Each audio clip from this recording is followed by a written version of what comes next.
Oh, okay. Well, I got another question already. Look at Aaron. He had used his 1 minute allotted talking time. Hey guys, I'm Sevan, and this is my podcast. I'm honored to have you guys on. Where do you start? I've never spoken with anyone who's locked up before. I don't know. I don't even understand I sat there in the shower this morning trying to get my head wrapped around what it would be like if I was locked up, and I failed miserably. It's only questions, right? Like, hey, can they get a glass of water when they want? Where do they go to the bathroom? What if they want to talk to their mom? Like, I just can't even get my head wrapped around it. But before we get into what you guys are doing, can you guys tell me your names, and I'm going to write them down so when I want to talk to you guys, I can address you guys one by one. Yeah. Go ahead. I'm Brandon Cruiser. Okay. I'm Jonathan Willis. Okay. Go by John. Okay. Taylor Doucet. And where are you guys? And we're in Sterling Correctional Facility, the east side of Sterling Correctional Facility. And what state is that in? Colorado. And when you say the east side, what's that mean? Besides the designation of the north, south, east, west.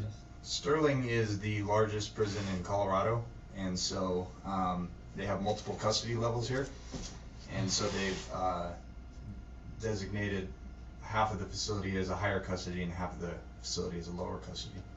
And we are on the lower custody side. We're a minimum restricted facility, and so it's nicer living than where we started out. Oh, you guys didn't start off on the lower custody side? No, sir. I have almost 16 years incarcerated now. Brandon, how many years? I've got about 13. And Taylor? Yeah, I'm going on 10 years. Yeah, we all started in either close custody or medium custody, which is designated as a level 4 facility, which is it's more security conscious because you have an initial crime rating or points rating according to the severity of your crime will put you in a higher custody level, and through good behavior and proven track record and earned trust, you're able to work your way down to a lower custody level. And do you guys mind if I ask you how old you are, starting with John, then Taylor, then Brandon? Yeah, I'm 37. Taylor? I am 28. Brandon? And I'm 31. So John, you've been in since you've been 21 years old? No, 23. 23. And Taylor, you've been in since you guys just. I always tell people I'm great at third grade math. Yeah, that's right. Yeah, going on 16, so it was a little bit. Yeah. Okay. And Taylor, you've been in since you've been 18? I just turned 19 and I was 4 months out of high school. Mm-hmm. And Brandon, you've been in. Don't tell me. Let me do the math. If it's not 21:59, I can't do it either. You've been in since you've been 22. Since I was 19. 19. Yeah. Holy shit, guys. I have a similar story as Taylor, right out of high school. Math is hard. And so you guys have never. And did you guys arrive at Sterling? I did. Yeah. My first facility was Lyman Correctional Facility. I did 25 months in county jail, and then after sentencing, I went to Lyman in 2008. And when do you guys get out? I currently have a life sentence without the possibility of parole. Wait. Hold on a second. There's no chance of you getting out of there? Yeah, my minimus is 4 9s, and so that's my current sentence. Yeah. What's that mean? What's that mean, minimus? Minimus. That's when I'm to be released. What my release date would be, and it's basically it's year 9,999. That's how they do that. My parole eligibility date. And so, that's how they quantify that. It exceeds your life. Correct. Expectancy. Correct. And Taylor, when do you get out? I have a 28-year sentence, and I'm doing half of it. So I actually am looking at halfway house in about 2 years or less. Okay, and Brandon? I have a 50-year sentence, and I'll be eligible to see the board that determines whether I can get out the first time in about 2045, I think. John, can you even get your head wrapped around that? Like, how does that, how do you process that? Well, it starts with recognizing what I did and weighing my the rest of my life in light of the pain that I caused, and being realistic about that first. And so that's the how you begin that journey, you know. And it didn't happen until about 10 months into my county jail sentence, when I was doing anything and everything to kind of escape reality of that's usually the knee-jerk reaction to you know, a murder case and committing a crime like that. And but when it really sunk in, and you know, everybody has their aha moment at a different time. I was very blessed to have mine 10 months into my county jail sentence, to where I just came to the realization that I caused a tremendous amount of pain, and an immeasurable amount of pain for the victims, and I needed to reconcile with that. And so went back and forth with myself and with my lawyers on what my options were, and the best option was to plead guilty to what I did, because I owed, at the very least, that to the family, if an apology was going to be real.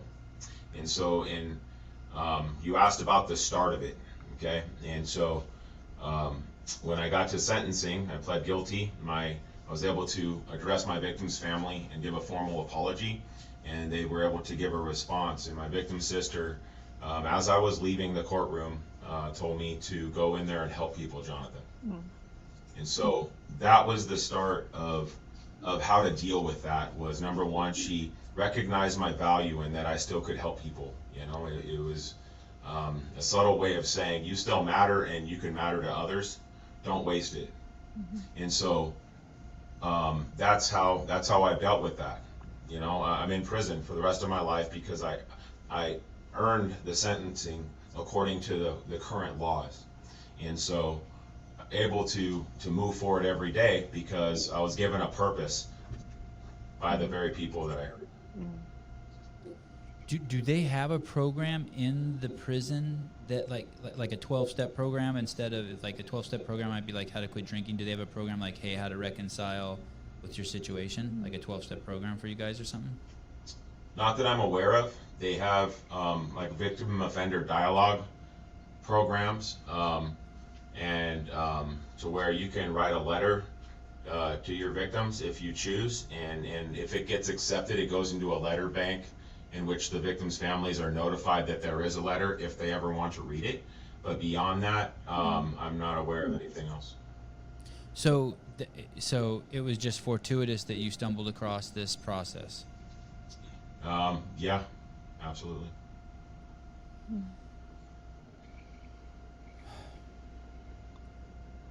Maybe. I've said this about John a bunch of times. Sorry, I lost my internet earlier. But John's like a way better person than me. I wouldn't have done that. I could just say I wouldn't have done that. I would have taken a deal. He's being very humble in that. He could have not pled guilty. He could have gotten a deal, but he owned what he did. I would have taken the deal.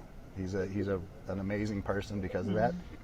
I wouldn't have done it, you know. And I think most people wouldn't have done it. So it speaks to his character, and hopefully the right people hear that message someday. And you know, we've had clemency for one of the program founders. He's outside now on the board, and we're always hoping for that. Sorry, now I'm really falling into weeds. John, have you ever thought about formalizing your process in writing for other prisoners? No, I'm allergic to writing. All right, I understand. I fully understand. I'm allergic to reading. Yeah, no, but real talk, Redemption Road, and the idea that cooked up between Brandon's ears 5 years ago to do this program has created an outlet for exactly what we're talking about. And our message and motto of changing prison through mentorship, accountability, and community is exactly that. And so even my personal journey started with somebody outside of me recognizing my value, communicating that to me on their worst day, and that's what we hope to reproduce through the medium of barbells and the access that gives us to other prisoners. And so it's a yes/no question. And so I believe our program is a good example of, and our CrossFit affiliate behind bars, of the journey that I took. It may not be the exact journey that I took. Everybody's going to look a little bit different. And but just because everybody else's may not have started during their sentencing in a courtroom, doesn't mean it can't start in the gym tomorrow for any one of our guys. And we're there to help them with that. There should almost be like a master's class, like a 10-part video series that you teach, like in 15-minute segments of how you came to that process. I bet you it would bring a lot of people a lot of peace. But I appreciate you doing it in your own way. It's I'm writing your idea down, Sevan. I will give you credit when we do it. Taylor, what did you put on your lap, just out of curiosity? I saw you said a black box on there. Is that like? Yeah, it's actually a laptop. Oh. Yeah. I'm taking notes for the. We usually just have little meeting minutes that we do just to go over and refresh my memory in case I missed some gold, but I got caught up in the story. I didn't have time to take notes. I thought maybe it was a 50-pound weight and you were going to go calf raise. That's under the chair. Yeah, that's behind the chair. We got a good pump before we got on camera. I was going to say, and I really appreciate Brandon's V-neck. That is nice. Yeah, it's good. Nice showing his skin for us. Little chest hair never hurts. I'm a huge fan. I always said it, like if I went to the zoo, like I like the CrossFit Games because no one's like wearing any clothes, and people will say something like, "Hey, isn't that shallow?" or this or that. I'm like, dude, if I went to the zoo and the giraffe was wearing a turtleneck, I'd ask for my money back. Like I came there and if the aardvark had like a sock on his nose, I'd be like, yo, I came here to see that giant nose. I came to see the giant neck. And at the CrossFit Games, I want to see these human bodies moving. Like it's amazing. Brandon, so John was giving you credit. For something that popped up between your ears 5 years ago? What is that? 5 years ago, a guy named Damien and I were looking to throw out a challenge to our unit, and we decided upon the. Sorry, 1 second. What's a unit? The unit is where they house a group of offenders in a similar common living area, and so like if a prison has 1,000 people, that's subdivided into several units, and then every unit has several wings, and then each wing only consists of a limited number of inmates, so that for security and all that, they have smaller numbers of inmates that they're dealing with at a time. And how many people, let's say, so if the jail had 1,000 people, how many just roughly so we can visualize it, a unit then would have how many? Well, it depends on the prison. Each facility is different. They all have different layouts. They all look different. They all operate differently. And so, for example, where John and I started in Lyman, the units had about 150. They had about 150 people per unit, about 50 per pod. There were 3 pods per unit. Pods are the same thing as wings? Yeah, pretty much. Yeah, Okay. it just it depends on the footprint. Over on the high side of the facility, over here, which is similar to where we came from, Lyman, they have 300-person units, and so correspondingly, there's more people in each pod because there's the same amount of pods. There's 3 pods. So don't worry, Brandon, I'll get you back on that story with Damien. I just have one more question that's going the wrong direction here real quick. Did you guys come from another prison together? Did I just pick up on that? Yeah, so John and I met in May. Shit, now we got like 4 stories going simultaneously. This is great. We're multitaskers, so we're all right. We got like 12 stories going. Story time. So John and I met when we were at Lyman. It was both of our first facility, and we worked in maintenance. John is a professional welder. He's the greatest welder I've ever seen. And I ended up in the welding shop as well. And I just started studying under him, and that was 11 years ago. About that. And him and I have spent almost every waking moment since then, either living next door to each other or working with each other or eating at the chow hall together. I mean, we really have as close of a friendship as you can imagine. And so this ties in with the previous question that you asked, because eventually this program, we pitched it to the major of programs at the time. And this program meaning you wanted to throw a competition out to the other guys in that's the right. unit? Yeah. Okay. And so Major Warden Long, Major Jeff Long, yeah. Major Warden. No, those are two, yeah, that doesn't make any sense. So Major Jeff Long, he was in charge of programs at the time, and John and I worked together, and we talked about this competition a lot, and we talked with him about that, and Jeff gave us the go-ahead to do that, and Jeff Long ultimately became the warden at this facility, and so he knew what our program was, he knew that he liked it, he knew that it was effective at changing culture, and so he asked myself and Willis to come down to this facility, and initially we said, no, that's okay, we got it just about as good as you can have it for serving your life in prison at Lyman. But he was pretty adamant because he believed in the power of the program. And so he asked us to give him a shot and just come down and visit the program as inmates, and just for a couple days and take a look and see if we were interested. So we agreed to that, and we were skeptical and hesitant, and we came out, and immediately we got through the doors and we looked across the yard and we said, man, we believe without a doubt that this program can change the face of rehabilitation at this facility, because guys are getting out frequently because they have short sentences here. Like, we're talking 1 to 5 years. And so John having life, me basically serving the rest of my life, we want our lives to matter. Although we're going to be in here forever, but that doesn't mean that we don't want to matter. That doesn't mean that we don't want to make a change. And that also doesn't mean that we just gave up. Because, like John said, you can take the failures of your life and let that be the last page that you write, or you can use that to try to create and script a whole new world that's better than what you did in it. And so we looked across this yard and we said, this program could change everything. And it was kind of hard because we did, John was at Lyman longer than me, and I mean, I was there for 10 years, and you have so many people that become family to you, because at a place like that, almost everybody's there forever. And so the guy that lives next door to you is kind of your family. And so it's kind of hard to leave that. At the same time, it's worthwhile if you do it for a purpose.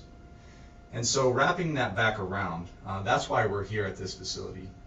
But this program, going back to the original question of how did that come up,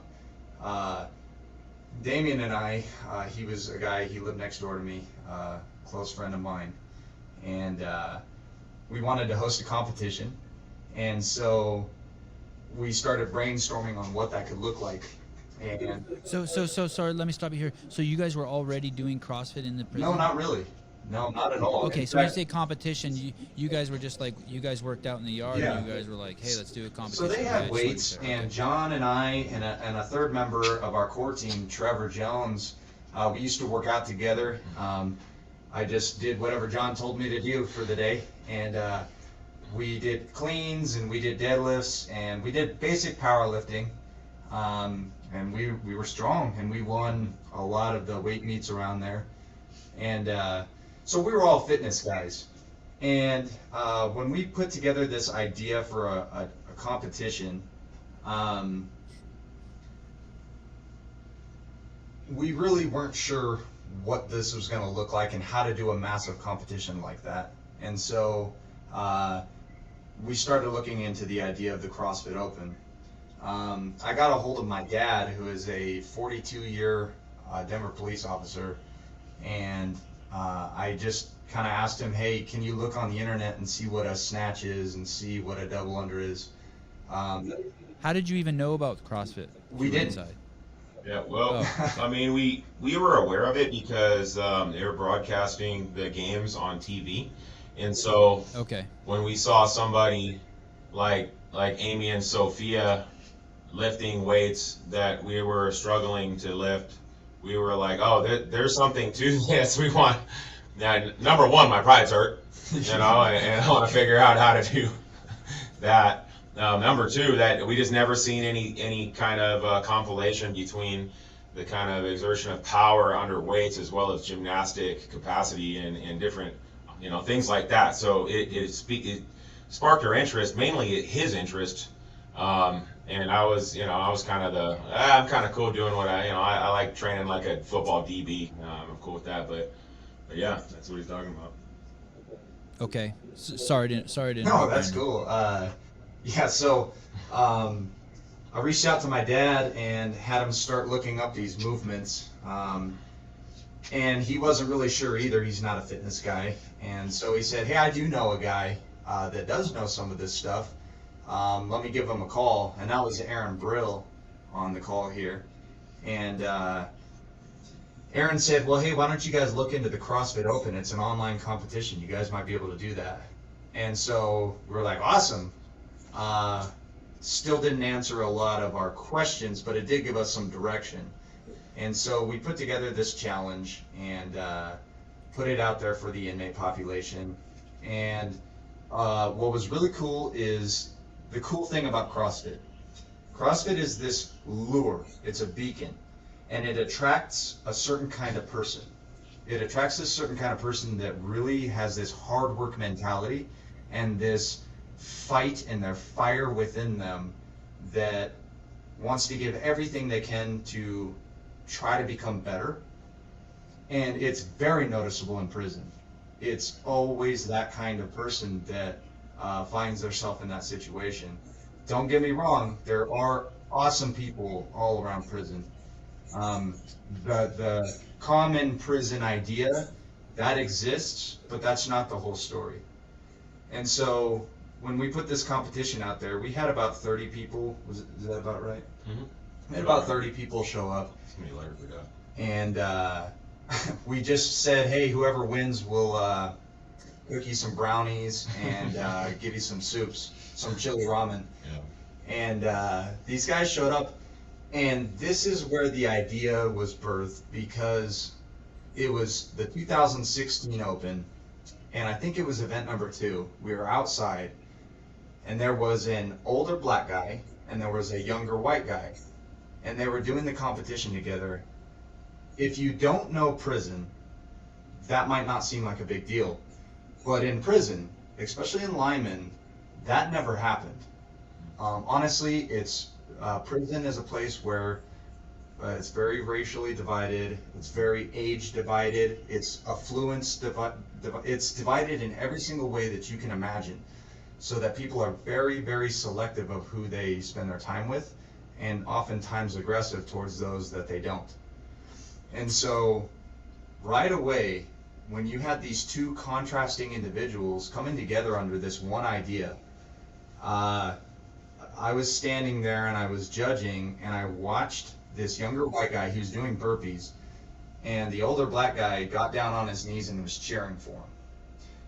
And it hit me so profoundly that I thought, what if that became prison? What if you could use fitness to change the way that people interacted with each other, and to change the way that they use their time to better themselves?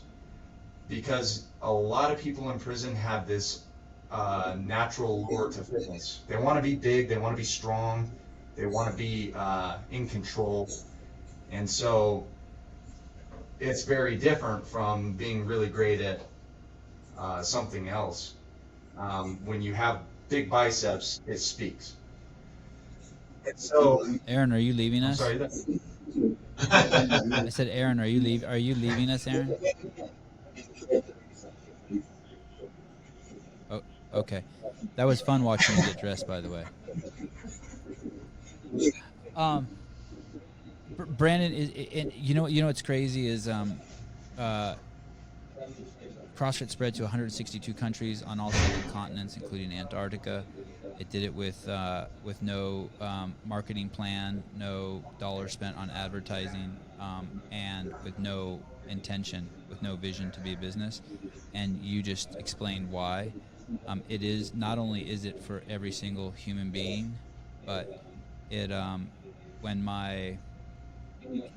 anyone who suffers next to someone else doing 100 burpees, it's like being in a fight. You know, it's like when you see like Conor McGregor hug Nate Diaz afterwards. It's like they now share something that 2 other people will never share together, right? But we can share it as a community, this sort of suffering. And it's funny because my mom started CrossFit at 69. She's 77 now. And at first she always felt the first year was really hard for her because she always felt like the old person who was slowing the class down. But she was at one gym and she had a coach there who was Filipino, and he broke off and started another gym, and my mom went with him because she really liked him, a young kid who was just really cool to her. And so then my mom did a competition at that gym, and it was the first time I visited that gym.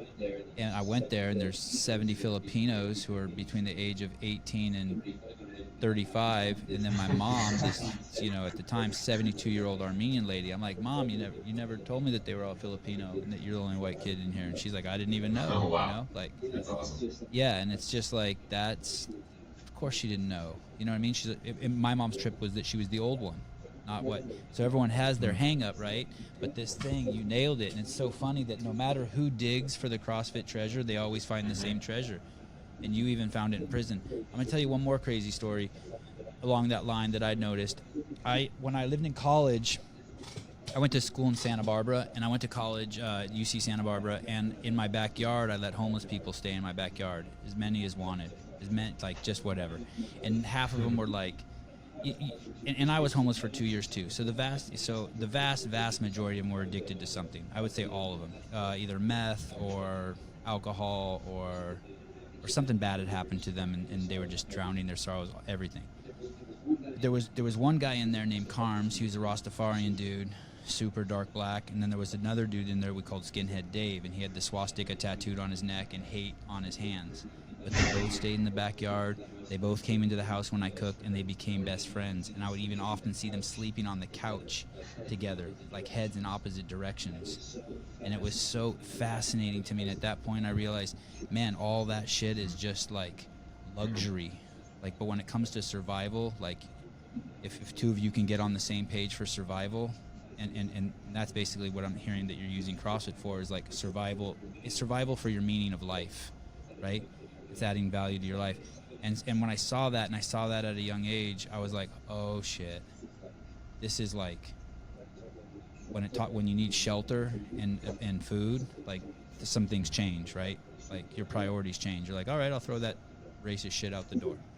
You know what I mean? Like, all I have to do is stop being racist, and I can eat and sleep here, or this guy's going to be in this. I mean, it's in the most crude sense, and I know this is going to offend some people, but to be racist or prejudiced, it's a luxury. It's a luxury of our times. Like, if we were all fucking running from dinosaurs with spears, we'd all be huddled up in the same cave together trying to figure out how we're going to take the T-Rex down and where we're going to store the meat, Absolutely. right? So I have go on, sorry.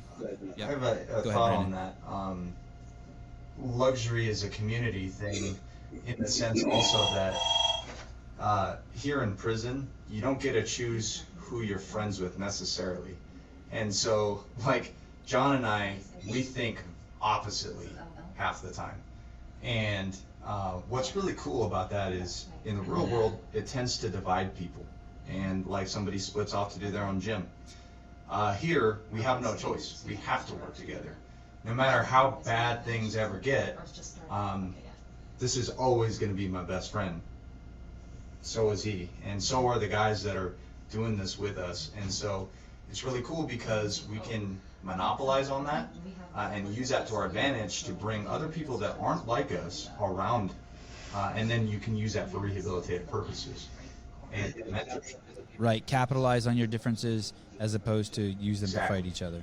Yeah, we like to use the language of the gym as we call it the forge, but we also, you see that forge when you go in there, I mean, obviously you need the heat to make something valuable, and that heat busts something down into its primal state, and in that primal state, I like your language because we just use the same thing. In that primal state, all those luxuries fade away.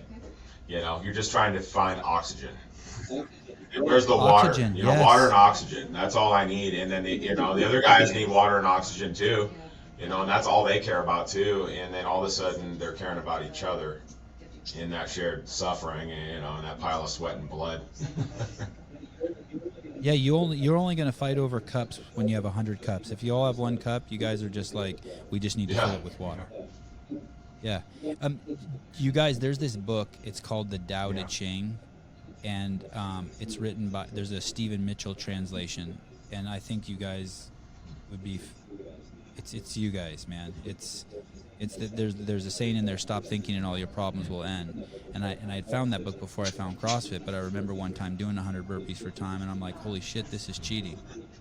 This is cheating meditation. This thing just shuts the brain right down because you're just trying to survive.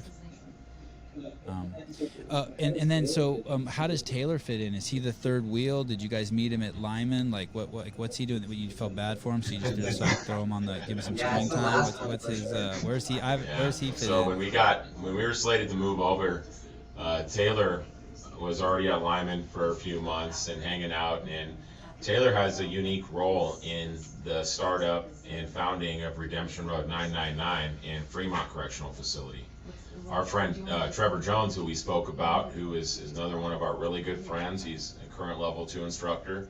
He got moved to Fremont through a program for juvenile lifers. And in that move, anytime one of our core dudes shoots out somewhere, we're looking at expanding our program, right? Now we have somebody there who knows what this is and how to implement it. And so he teamed up with Taylor, who was very active in the powerlifting program there. And they already had a CrossFit style program currently there that was not RF2. So with the addition of Trevor and Taylor putting their heads together, it was a really easy rollover into a new Redemption Road affiliate. And then I'll let Taylor pick his story up there. Yeah, can I see your water real quick? Yeah. Everybody needs water. We staged that. Yeah. We just had a competition yesterday, and I was yelling for 72 hours. Yeah. For like 3 days. So Fremont was interesting. I started my time at 19 here in Sterling, and Sterling was vicious, especially back then. It was all politics and gang life, and I came from the gang life, and I left the gang life because I realized. Taylor, can you come? Is there any way you could come closer? Sorry, I just want to make sure you get the audio and see your face a little bit better, but audio. Perfect. Whatever. No, so Sterling was a little bit different than where we are now. It was a lot of politics, and I came from a gang life. And when I was really young and easily influenced, that seemed really popular, right? That seemed like a good idea. I was looking for some kind of community. I was looking for some kind of structure. I was looking for some kind of purpose, right? And so that was the only thing that prison had to offer me with those 3 things at the time. I realized that all that is crap. It was a facade, right? So I left that. When I went to Fremont, we were doing CrossFit. We called it CrossFit. We didn't know what CrossFit was because we didn't have an example. We were doing the workouts without the community, and it didn't work. It wasn't thriving. We weren't doing good. That's why I eventually broke off into powerlifting, because I was finding something different there, and that was more of my style of workout, and it was more of a family. When Trevor Jones came to Fremont, he said, I'm coming with Redemption Road CrossFit. And I was like, okay, well, we did CrossFit here. What's the difference between Redemption Road CrossFit and what we were doing? Because we were doing the same kind of stuff. He's like, it doesn't matter what you're doing, what you're training. Look at this. there's accountability, there's community, there's mentorship, right? You add these things in this environment, this place that those kids that are 19 years old looking for structure, looking for community, looking for something to have a passion about or some kind of purpose. That right there is exactly what all these kids are looking for. But man, when you put the right things behind it, when you have a foundation that's solid upon principles, upon things that never change, like being loyal, being a better person, right? I have these guys right here are those examples, those giants that I stand on the shoulders of, right? The better people that I want to be. Because I took a deal, right? Just like Aaron said, he wouldn't have done it if he had that opportunity, right? Well, guess what? I did have that opportunity, and I took the deal. But I'd have taken the deal too. Sorry. it's a big time. It's a big thing, right? But when you see somebody and you're like, man, I know what he went through. I know what that took to not have to do that. You're like, I'm gonna follow you. What are we doing? Are you going into the fire? I'm gonna follow you into the fire too. So when you bring those things Yeah, of he's the Redemption leader for Road, sure. and I figured out it was more than CrossFit. It was a tightly knit community. I found out what real CrossFit was. We didn't have an example to follow. And so that's what Trevor Jones showed us at Fremont. It's contagious, absolutely. You see that, you feel it, you want it, right? You got all these knuckleheads in prison that are passionate about doing the wrong thing. But man, when you get those knuckleheads who dive headfirst into the right thing, they are the best people to have behind you. That will eventually be in front of you, and the people carrying the flag for you. And those are the guys we're looking for. And eventually that's what these guys did with me. They gave me the flag. They were like, carry that torch, man. We need you at Fremont to take on it. Go ahead, John. Yeah. No, I want to follow up with that because through some events, he ended up in Lyman with us, and a couple months before we moved over, so we got to know Taylor and Trevor. Through Trevor, we got to get to know Taylor. I was getting letters actually about him before he arrived. They're like, hey, he's coming your way. And so Yeah, they said we were twins, but I was just born in a smaller tent. yeah, they cut off my pinky toe and grew He was a him. little shorter than him. Yeah, true story. And so, but he arrived and he's everything that, you know, that was said about him and more. So when the opportunity came for us to leave, because of some of the relationships we had and him being actually eligible to be at a minimum restricted facility, Taylor expressed, hey man, I want to be where you guys are at. How can I do that? And so we asked some of the staff and that got, you know, a couple phone calls were made, and a week after we arrived here, he showed up, you know, so it was really cool. And so he's been answering that call ever since, because if you're building something, right, if you're not building for the next generation, you're not building something that lasts, and he's a perfect example of what this program looks like, the next generation of the program. So you guys are in Sterling now, and you came from Lyman. Correct. Yeah, all three Is of that us. correct? And how long have you been in Sterling? Since, what was it, January 2000? 2020. January of when? And who took over the CrossFit program there when you guys left? What we do. And let me follow it up with this too, and then you can answer both. And are you guys going to go back? Yeah. By the way, these are all great questions. Thank you. Thank you. I pride myself on being the absolute. You're not. You guys got the best in the game. Can I jump in real quick? I'm going to switch over to my phone. I got to drive to work. So Don't forget to mute your mic. When you're Oh no, that would be some good sound effects. Gotcha. You see Taylor and Brandon. Yeah. So I want to hit on a core principle that I think that we're kind of dancing around here, which ties in the questions that you just asked as well as the previous question. What we do and what I did at the very start. I had a cool idea, but what we do is not possible without a really amazing team of just incredible people, because it is very hard to start something like this in prison. It's why we're the only one. And so what I did was I found guys like John and Trevor and a core group of guys at that time who were the most incredible people I had ever met in my life. This is the guy that changed me. And when I was not on the right path, just getting around him put me on the right path. Just watching him, like Taylor said, just watching him live. And so there was a couple of guys like that. And don't get me wrong, there's a lot of guys like that in prison. These were the most significant ones to me. They were also the fittest guys that I knew. John is the strongest dude I know. And so, yeah, that's true. I have a bigger back squat and deadlift than Matt. Sorry, Fraser. John. Is that true? So that is true. He's better at everything else. And it is true, Matt Fraser. Can we get that one That thing is, though? just so I can people beat him know, at they do know Matt Fraser, so don't think that was a joke. We'll get to that. These guys have a regular interaction with the kids. No, that's Go cool. ahead. That's So cool. sorry, Brandon. Okay, so the strongest guy you know, and the circle of people it takes to get this Yeah, off the and ground. so That's you were what talking we do, like our biggest role in here, and as a program, Redemption Road, what Taylor talked about, what's different than CrossFit in general, is that we just identified a process to find extraordinary men and women and give them a leadership role that they earn, that they achieve. These are people that have done, I think all of our core members, if we call them that, all of our coaches have done 5 to 10 to 20 years in prison. One of our guys right now, he's done, what's Chris done, 25? Chris is rounding to 30. Yeah, he's more than 25. 28 years, that's right. That's a lot.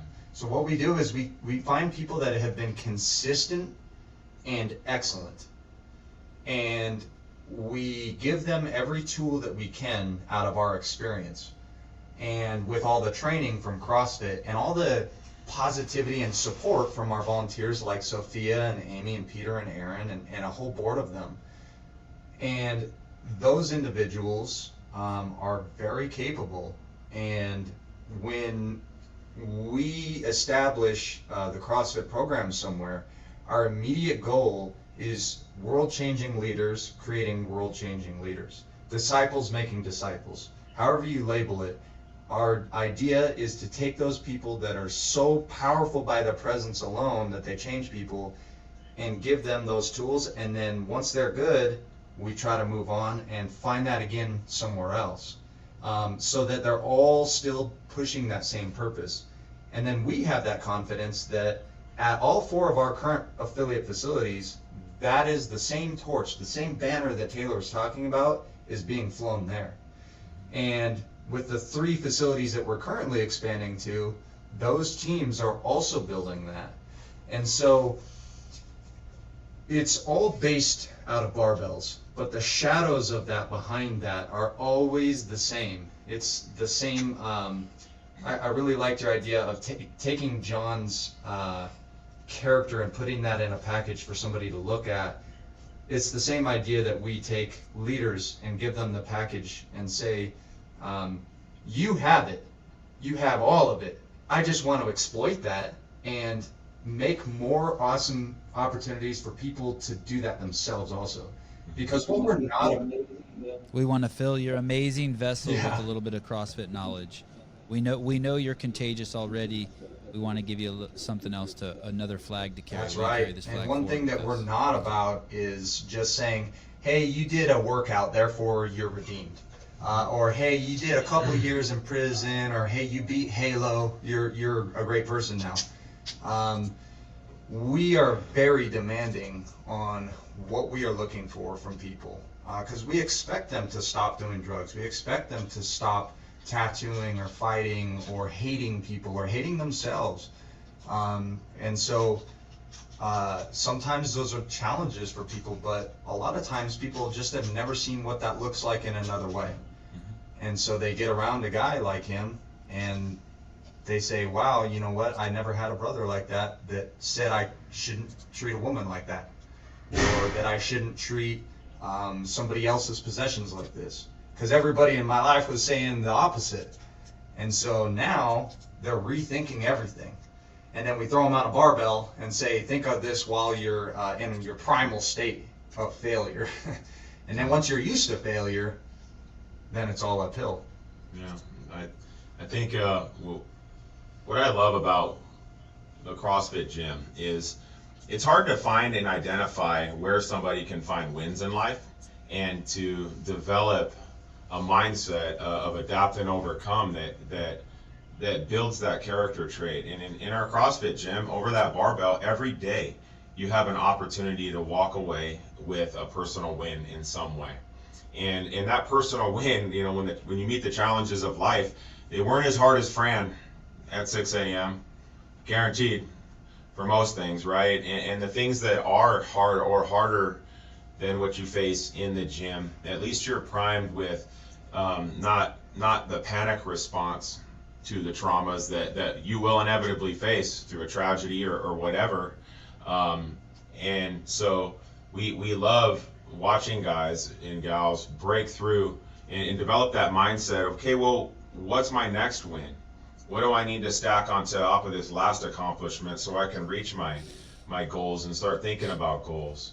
And that's one of the things that we love about the environment in the gym, is because it translates so easily to the rest of life, and why it's so effective, and why Redemption Road is more than a name. You know, and it's already, we saw it already happening happening organically in the gym. We just put a label on what's happening all across the world in CrossFit gyms, and it's just a little bit more noticeable in here because our clients have started in a really low place in life, you know, so the change tends to catch more eyes and be a little bit more dramatic. Are you concerned that your warden will leave and that you guys, the next warden, won't? That's an everyday concern with everything we do in here. Absolutely. And so one cool thing about Warden Jeff Long. Let me say one thing real quick, and we've seen that happen, not in prisons, but in the military. We've seen units flourishing doing CrossFit, and the funny part is then they think they're shutting it down, but you can't.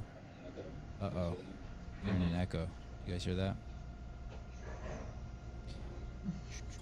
Okay, so there were units in the military that basically they shut down CrossFit, and the funny part is it's really hard to shut down CrossFit because once someone has it, they keep doing it. But politics get in the way, and we've seen just whole amazing CrossFit gyms that we know are changing people's lives for the significant better, life-saving, right? And we've seen them get shut down. Yeah, it's real tough when you have other people in absolute control over your every situation, and it just takes us grinding day in and day out. It's one of the reasons why we actively and on purpose try to create the biggest footprint possible, so that so many people have seen what we do, and we have a saying, we've seen too much to do anything else. We want to do that. We want, visibility is everything. Trust is built on it, right? Visible, consistency over time, and well-doing builds trust. But that visibility part is crucial. If nobody sees it, it's as if, he knows if a tree makes a sound when it falls in the wood, right? Type of thing. And so, yeah, that's one of the biggest missions on our side, is to create such a wave that it's almost impossible to come back from if we have a change in power. But nothing is certain. Warden Jeff Long, he says he wants to be here until, because that was a concern of that's a real life situation for him and I. The reason we're here is on a high level severe variance, and that means that our custody level was overridden based on our earned trust in the system and good track record to bring us here to start a program like this. But is that unprecedented, by the way? Yes, that never happens. I'm the only person in the Colorado system with my current exact sentence that I have, that's in a medium restricted facility. Yes. Minimum. Or minimum. And what about Sorry. using prisoners to propagate a positive program? Have you ever heard of that being done before? We've seen it being done the wrong way. Absolutely. So the thing with that is, you have to live it. Inside here, you don't get a break. 24/7. The guys that you are preaching to, they live with you. They use the same bathroom as you. They brush your teeth next to you in the morning. So they see you at your very best and possibly at your very worst. So if you build a team or you have a program trying to find individuals preaching the right thing, but yet behind closed doors, and those closed doors aren't private, they're public. Wow. It's different. So the team is everything. We've seen programs that have awesome messages, but yet the people doing the program, the team that they have, is the ones that when the doors close and those masks that they wear come off and get hung on their coat rack, it's clear that that message has no validity. That's a really powerful thing you said. Unfortunately, the first thing I thought of was the Catholic Church, but as an example where it went sideways, I didn't really want to use it, but I get what you're saying. If you're gonna try to walk the walk, like I can go out and tell everyone, hey, don't smoke cigarettes, and then when I come home at night, I can light up a cigarette and be like, well, I know they're bad because I smoke, and so I'm not being a hypocrite. But you can't do that. What you're saying is wow. And now I get the back to what Brandon was saying, why it's so important to find the people, the apostles, the correct apostles. Yeah, when you light up that cigarette, you've done more damage than if you would have said nothing at all. Brandon, did you say your dad's a cop? That's right. He's a retired Denver police officer.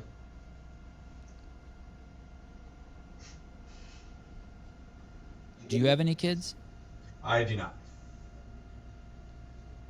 I have 3 boys, and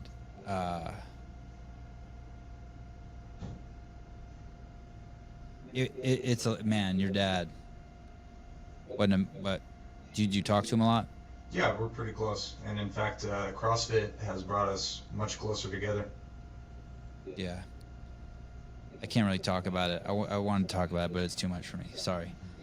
Well, I got overwhelmed. I started thinking of my son's in prison, and I can't do that. Yeah,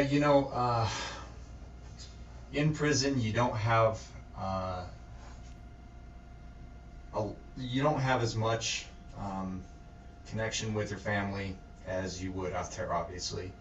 Right. But especially when you're serving a lot of time in prison, ultimately, people like us have served maybe half of our life in here, or more than half of our life in here, and so the idea of family becomes kind of a different thing. Okay. But at the same time, you try to fight for connectivity with your family out there, but it's hard, and it's been much harder with COVID. But even so, it's a very different world. I don't want to. It's almost like a different country, but it's more than that because it's not. It's hard to explain. But I guess my biggest point here is that our life in here really affects our families too. And so when there's one person in prison, that's 3, 4, maybe 10 people that are severely affected by that as well. And you also have victims that are affected. And so it's a complicated dynamic. One of the things that we try to do with this program is to repair and rebuild and restore family dynamics through CrossFit, specifically with the prison population. Just to give one short example, we had one of our first CrossFit Level 1 trainers. He got out of prison. But while he was here, he did the CrossFit Open, and he pulled me aside one day, and he was in tears because he just talked to his grandfather for the first time in 10 years. And the reason that they talked was they both found out that they were doing the CrossFit Open. Oh. And great. It's incredible because that happens on a really interesting level because of everybody's separation from their family because of prison. People have, I don't know what people's idea of prison is, but the hardest thing about prison is at the end of the day, no matter what access you have, what barbells you have. You go back to a cell and you lock the door, and it's you, or it's you and a cellmate. And you don't get to spend time with who you want to. You don't get to spend time with your family. You may never see them again. And you have to live with that every day. With this program, when we can bring families together, not just during somebody's incarceration, but also after. If somebody gets released from prison, maybe people don't have family. And so Aaron and Sophia and Amy and Peter and our volunteers, they kind of become their mentors and their family. And so when somebody's only experiencing that in the real world is terrible, and they don't know where to go, they don't have anywhere to go. People get released homeless all the time, every single day. And so when we can connect them with somebody like Aaron, who's a Denver police officer, and Aaron meets them at the door and says, come on, let's go work out, let's find you a gym. That person now has something that they maybe never had before in a family. Wow. And that's a really a huge aspect of this program too. Going back to your warden real quick, does your warden do CrossFit? No, but he sure gets excited about it. Yeah. That's really cool. That's a trip that he doesn't do CrossFit and he's bought in. Good on him. He must be a really, really good dude. There's no way to say it better, I guess. I mean, we can't reach for reach for words to describe his level of buy-in when he sees something that's positive. Not just, I mean, he's progressive, but not for progressive's sake. If it doesn't touch lives and change hearts, he doesn't want anything to do with it, and he's constantly looking for new ideas and how to implement those concepts to the population. He's very passionate, and it's evident through the kind of change and the way he humanizes the prison situation at his facility. Do you guys have, what kind of news do you guys have access to? Do you guys have access to everything? Like, can you see Facebook, Instagram, Fox News, Well, we have CNN? Fox News and CNN and local channels. Yeah, on television. On TV. Yeah, we have no internet access. Oh, you have no internet access. So you guys can't go to the CDC website. We cannot. So you couldn't read could you read scientific papers on SARS-CoV-2 or COVID-19? Could you get access to those? The thing that we can do is we can request information from like the library or in the programs department. Programs, like staff members, they can look stuff up. Well, you can also have your family look anything up and print it out on a page, or send it through a JPay letter, things like that. So I just wonder, because I wonder what the world looks like to you guys from the inside. well, Like looking from the inside to the outside world right now. Like, what's it look like with just all the politics and the so-called pandemic and the response to it and all that stuff. Brighter than it has. Like, pardon me? Brighter than it has been. Okay. Yeah, juxtaposed against last year, but at the same time, it's hard to make a value judgment on something that I'm 15 and a half years detached from. Because I remember the world way different. There was no smartphones when I got locked up. It wasn't a thing. That came out when I was in county jail. And it doesn't mean I'm not up to date on what that is or whatever, but it's hard to say what's good or bad because the context changed. Right about it. I do know my gut reactions, but as far as some of the law changes and different things, but I mainly asked because there's such a control over information in the outside world now that I was wondering if it must be even more intense in the inside, because it is really. There's definitely a control of information flow that I've never seen before. There's also more information than there's ever been before too, so we're kind of spoiled.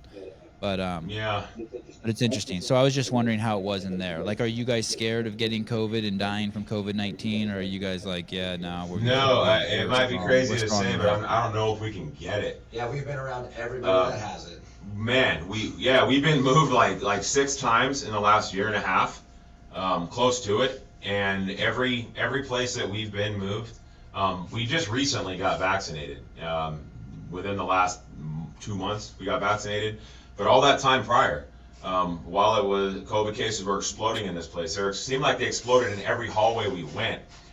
We've never tested positive for COVID, and we watched whole hallways that we lived in get moved out to isolation units, and so. Are there obese people in jail? Yeah, there are, absolutely.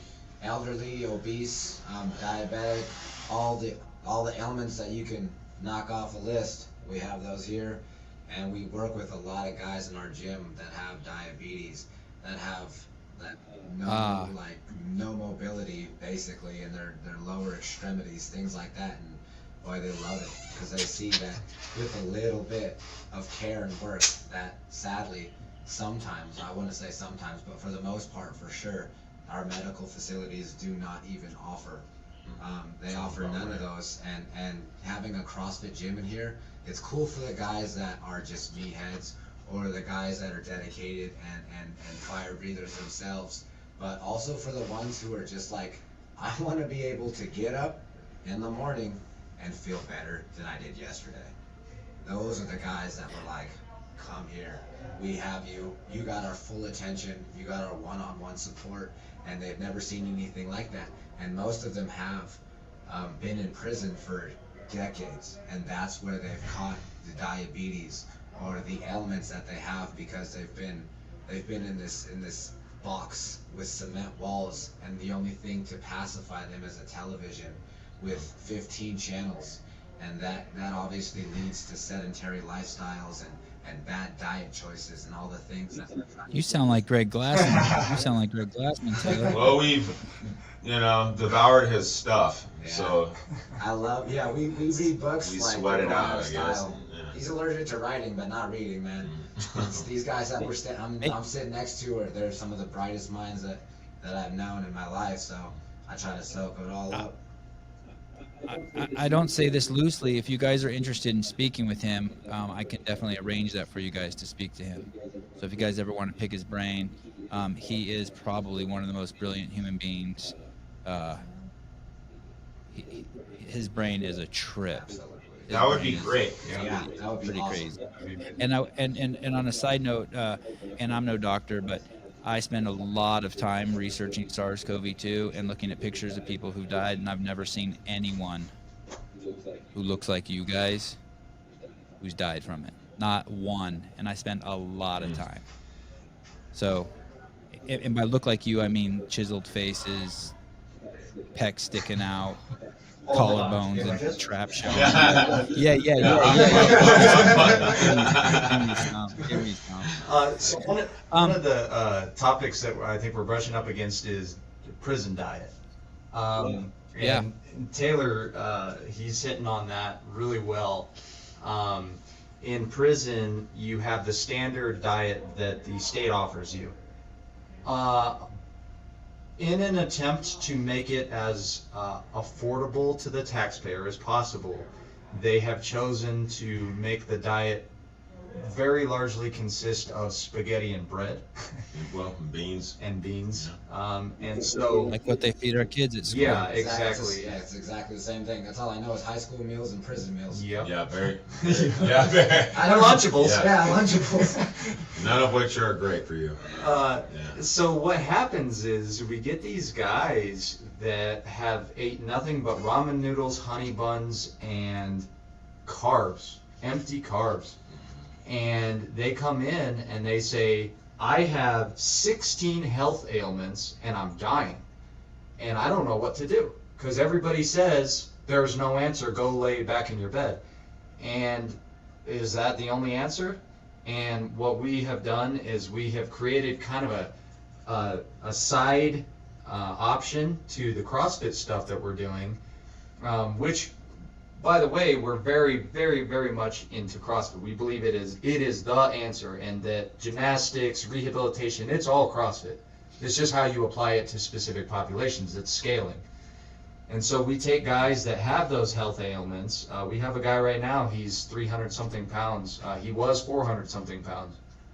And they say, man, I can't even walk.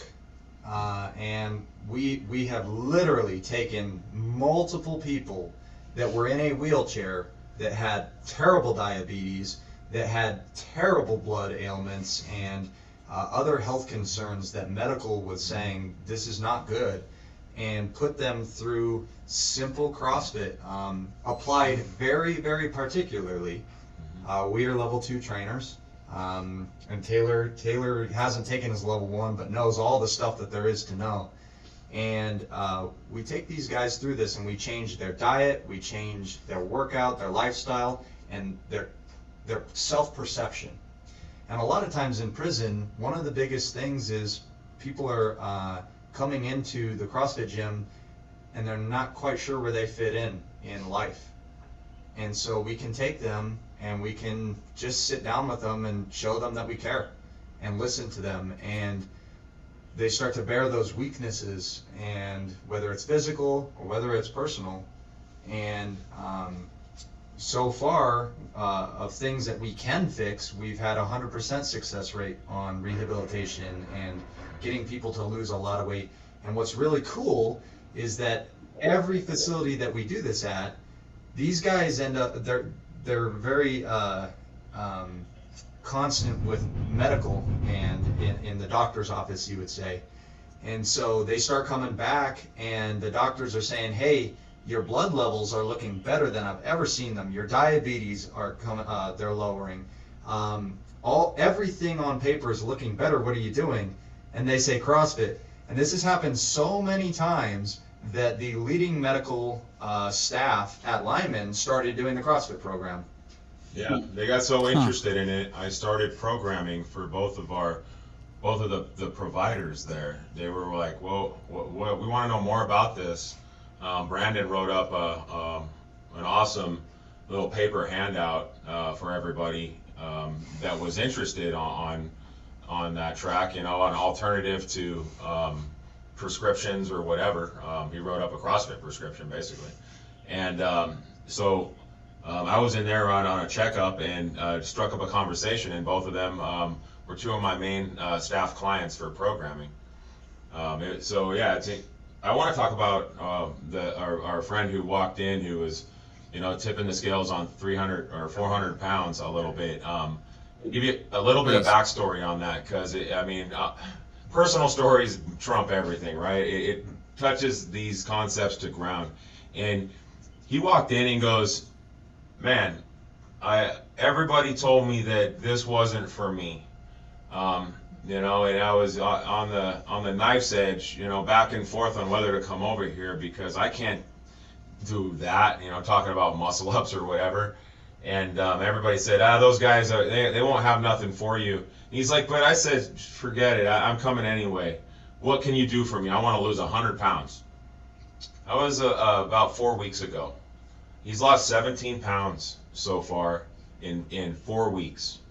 He says his knees feel better, and it's amazing. Every time we see him, when we walk across the yard, we have to walk across 2 giant yards to get to our gym. Our gym's on the other side of the facility from where we're at, on this side, and it takes us about a half hour to make that walk, because guys like him stop us to say, oh my gosh, I didn't know that I could feel this good. I didn't know I could come back from this. And so I just wanted to highlight that a little bit. How do you change his diet? What do you do if all they're feeding you is crap? Good question. Do you do?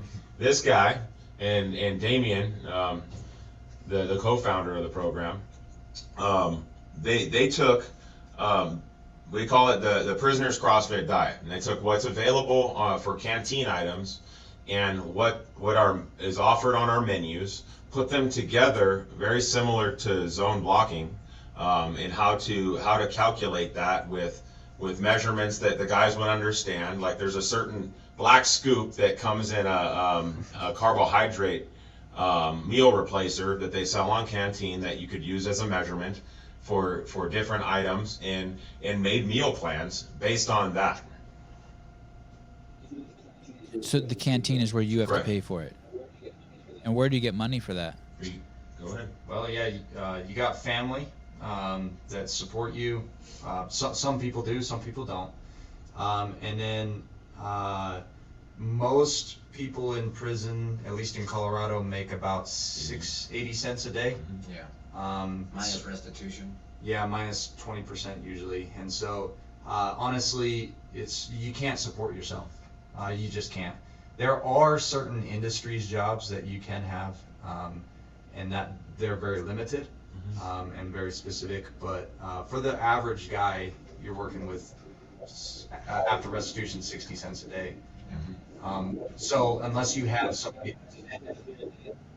Correct. Yeah. Yeah.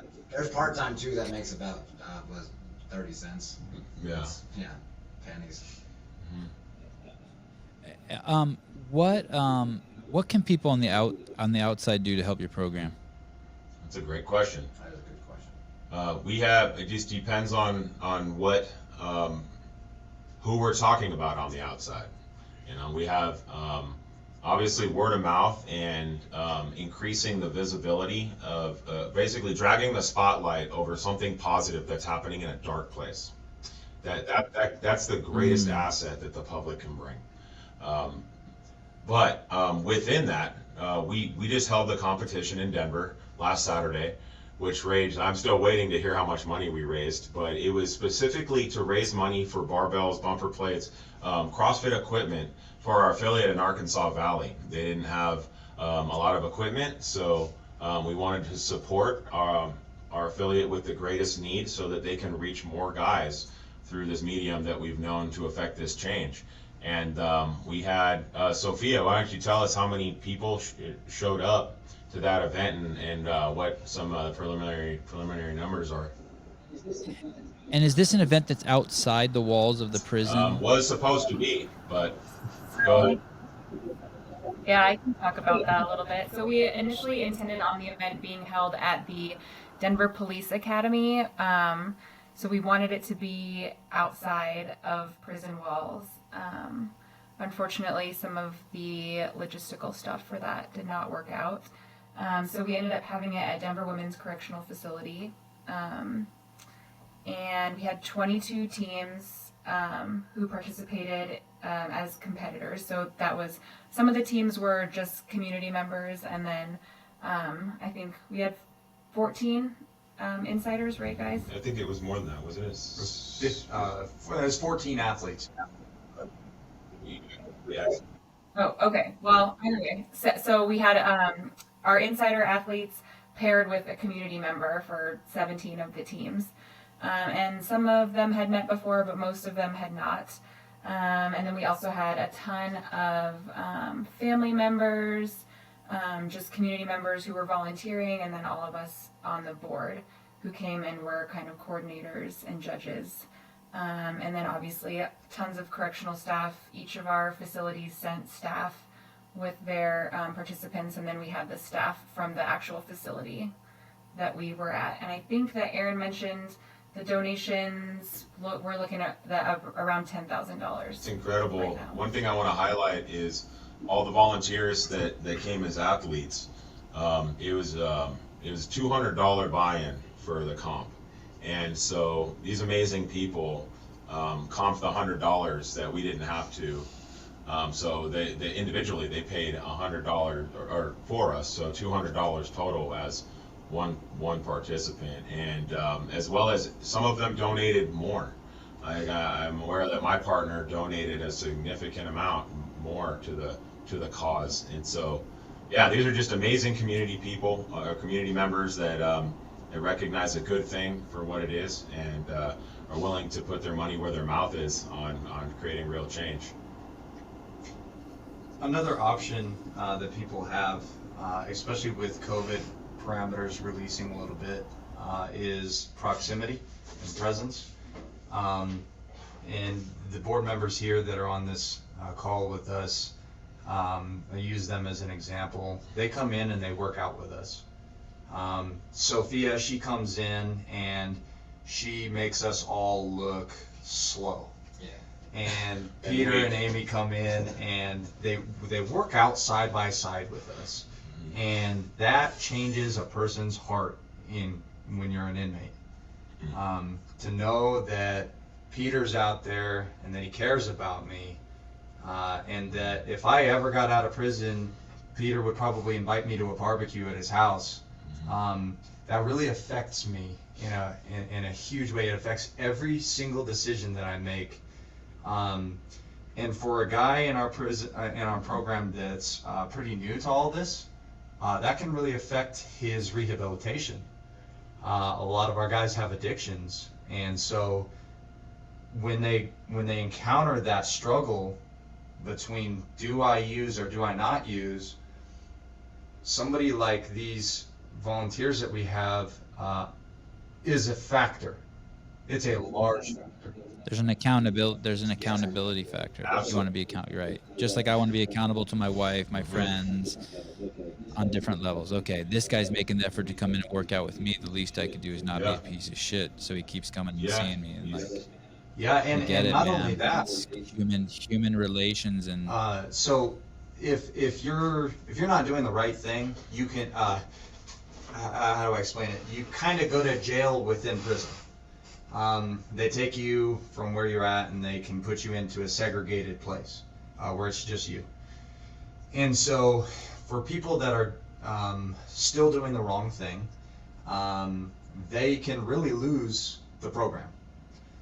And so if they are getting high or whatever, they might get in trouble and be removed from the program, and then they don't get to see Peter or Sophia or Amy again.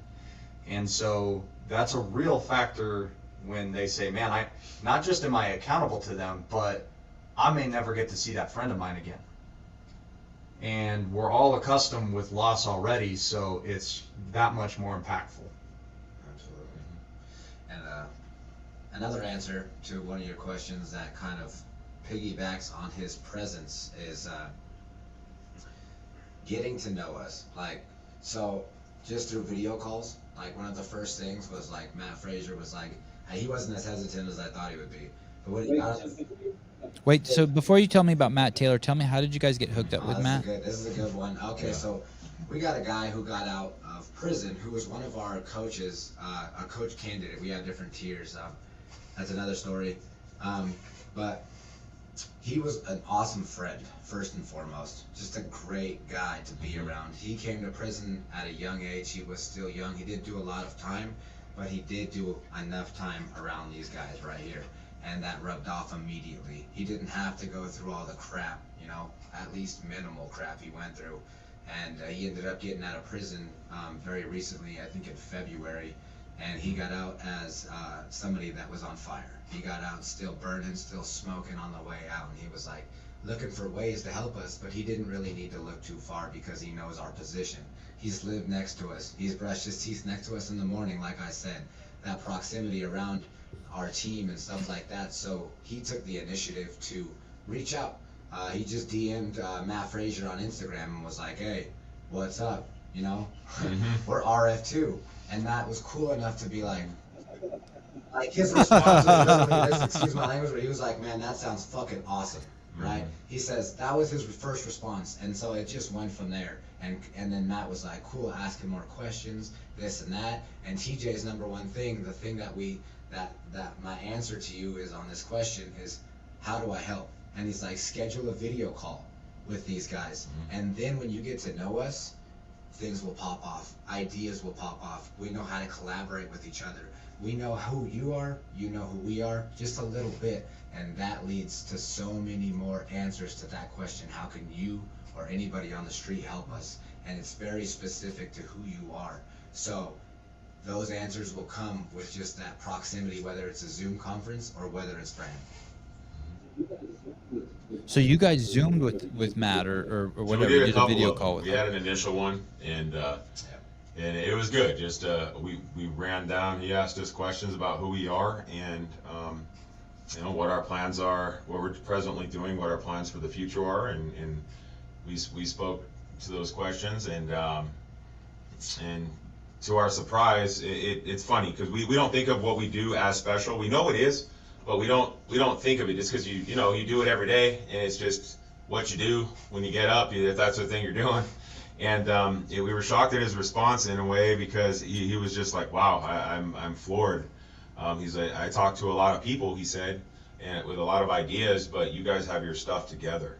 And how can I help?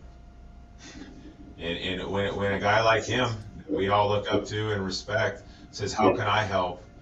Tell me how I fit into what you're doing. It's very humbling. And so we use that as an occasion to invite him to our competition.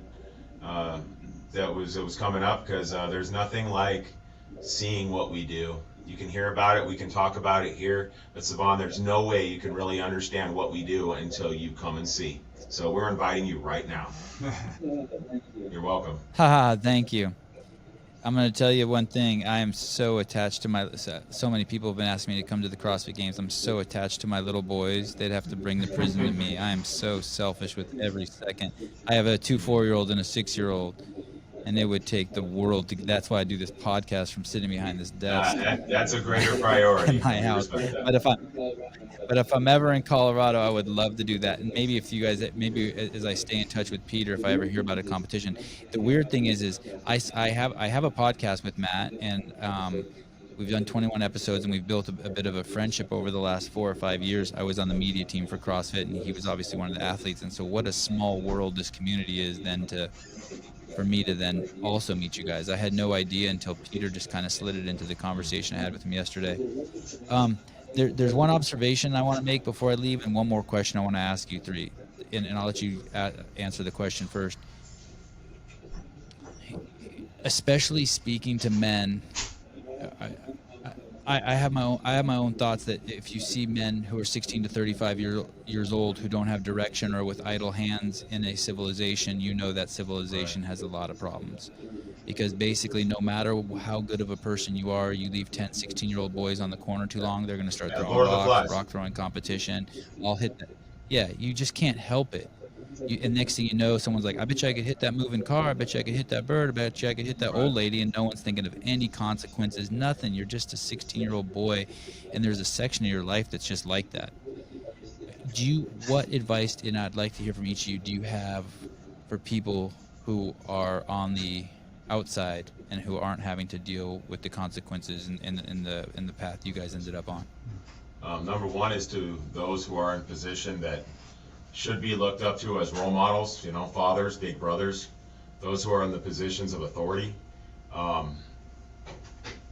It's never okay to say, do what I say, don't do what I do. Never underestimate the power of your actions. These guys spoke to it. And there were also awesome men in my life when I first got locked up that we use the analogy of everybody that's messed up is a crooked stick, right? And this is the course of their life, doing this.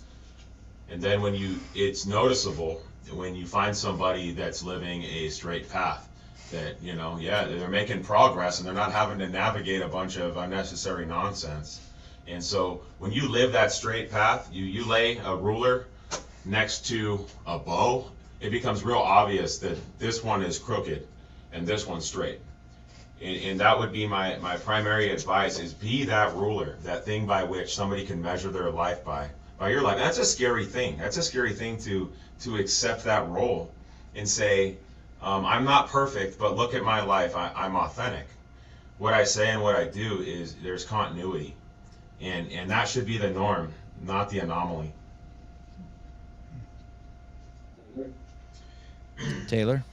I can't follow that, but I will try. I have no clue.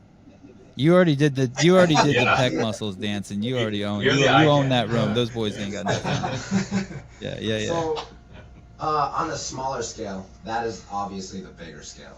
That is the thing that is most important priority. But I notice a small thing and a change in my attitude, how I network on a small basis. Go up to somebody that you might not know, give somebody a good morning, shake their hand, find out. You never know what that leads to. But I've gone through times where I might be a little depressed, and I walk through the yard with my blinders up, and I don't talk to anybody, and that's infectious, right? But sometimes I don't have that, and I walk through this yard with a big smile on my face, and I don't even know the gentleman that's walking by me, but he might be having a bad day, and what he needed me to say was, "What's up, man? How you doing? Looking good," or whatever the case may be. Those little small things, the small gestures, being trying to be a better person, those go a long way, and they're infectious, just like the big things.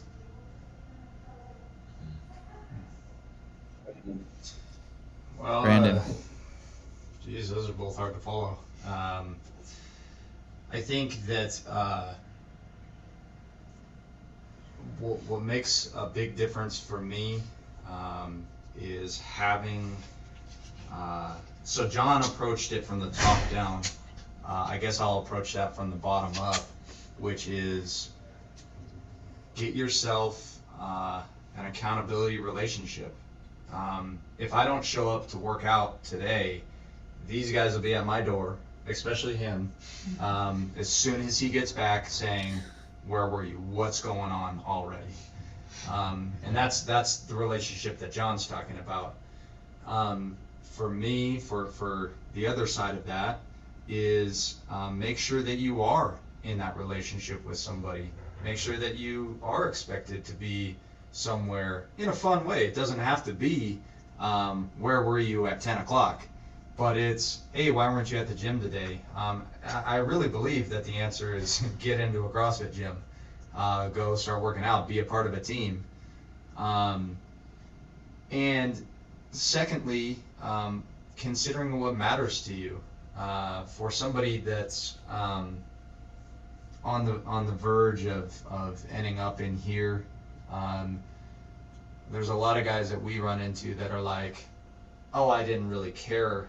It's not like I had anything out there," but you do. Just losing that accountability relationship, losing that family unit out there can be a really it's the worst thing in the world. And so what matters in your life, make it matter, because when you've lost that, it really sucks.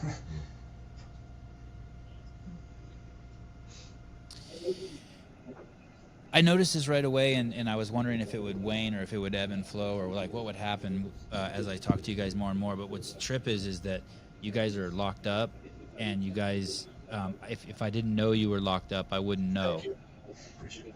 There's no, you guys are like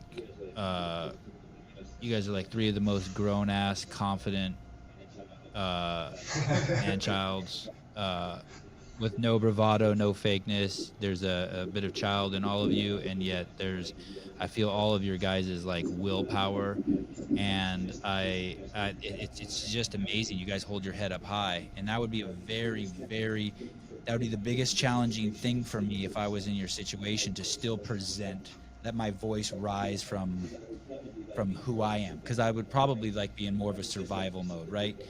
I mean, just like you've seen the big dog like running around on the street, but it's still got its tails between its legs. It doesn't mean it's not dangerous and won't bite you, but you can tell something's wrong with it. And I don't get any of that from you guys. And and I'm pretty like attuned to that stuff. I'm watching for that stuff so that I don't mirror that in people. But man, you guys I really enjoyed speaking to you. You guys feel like whatever you're doing, keep it up. You're on the vein. I think John nailed it. That straight thing, man. I'm going to use that on my kids now, and I think you straightened me out a little bit too, because there are things I do that, John. Like there's things like, my kids will hear me say words, and then I'm absolutely not let them use those words in the house, yeah. Right? So, and my wife's like, that's not good, and I'm like, nah, shut the fuck up. They do whatever I say. Actually, I don't say that to my wife, but. I go, honey. Mind if I speak to that a little bit, Sevan? But anyway, real quick. Please. Yes. Yeah. Let me reiterate too. I don't speak to my wife like that because she's stronger than me. She does, and she really is stronger than me. I get it. If she was in the room, you wouldn't be saying half that. I know. Yeah. Right. And so, what I wanted to say is that when we're talking about that kind of lifestyle. It's hard to accept that. How do we present ourselves as humble and confident? And that's a real life that's usually a dichotomy, not a both and in prison. If you're meek, It's usually what? Say not that a again. both It's usually a and. dichotomy, not a what? Okay, and so walk in the yard, either you're meek and you're humble, or you're strong and confident, one or the other, and we hear it all the time. I didn't know it was that you could be a strong good guy in prison. Either you're a strong bad guy, like and that's why the bravado, the machismo, whatever you want to call it, is paramount, because why? Yeah. And we want that, and we fall into those things because of our own fears. When we're scared, we tend to overcompensate in a certain direction, right?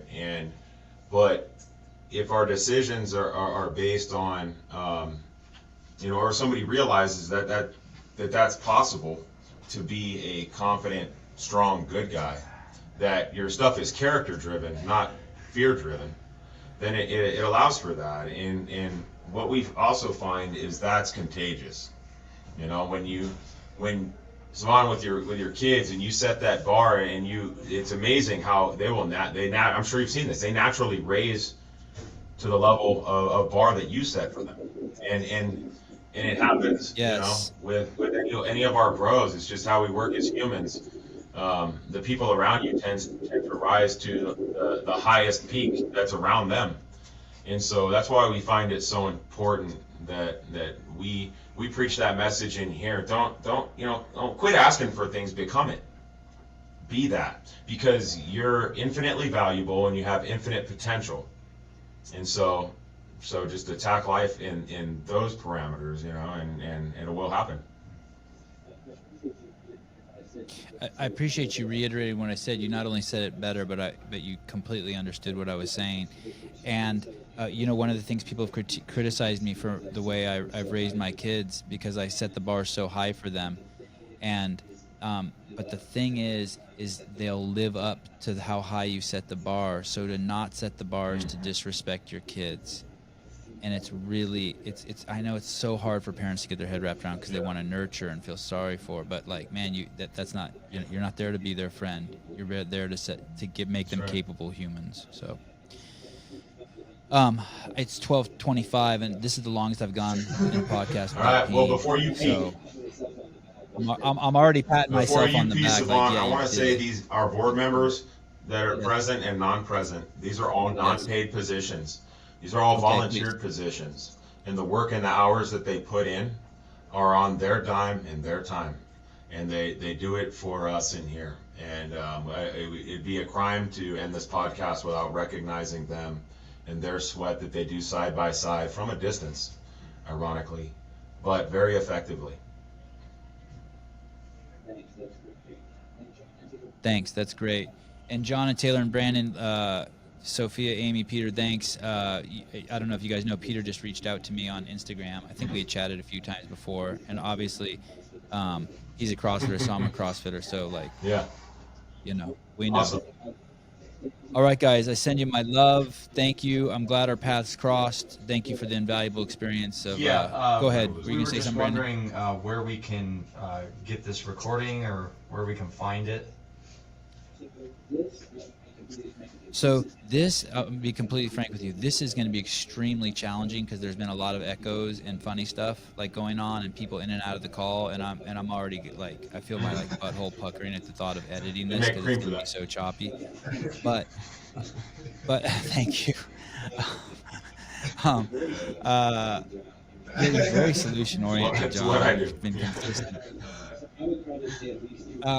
So I would probably say at least 2 or 3 days. I did one with Elijah Muhammad this morning. I'll work on that one first. He's a CrossFitter, and then I'll start working on this one next. But if all goes well, it could even be tomorrow. And it'll be on Spotify, iTunes, YouTube. But if all goes well, it could be even tonight. But I'm already terrified. I'm the cool thing about a prison lot of is red a dots. few days to us is an hour out there. We're used to waiting maybe 2 weeks, 3 weeks for something that usually just takes about a day. Yeah, that's. Are there any comedians in prison? Yeah. like a guy who will stand up and do a Oh, it split, happens like in a every chow chow. hall once a with- week, like he just yeah. If you don't have a sense of humor in Oh. here, you're gonna be a miserable person. Yeah. Yeah. But I mean, there's no one who like does like a routine, like a routine once a week, like a guy who's just like The obsessed with closest thing I stand-up found to comedy that as you guys are is with one of our friends who's presently on the high side who, yeah, he would just get going in some monologue about something, and but nah, haven't seen any formal comedy acts, but a ton of informal. That might be considered rioting. All right. So we Yeah. have to be careful that we don't get hit with a beanbag gun. Yeah, yeah.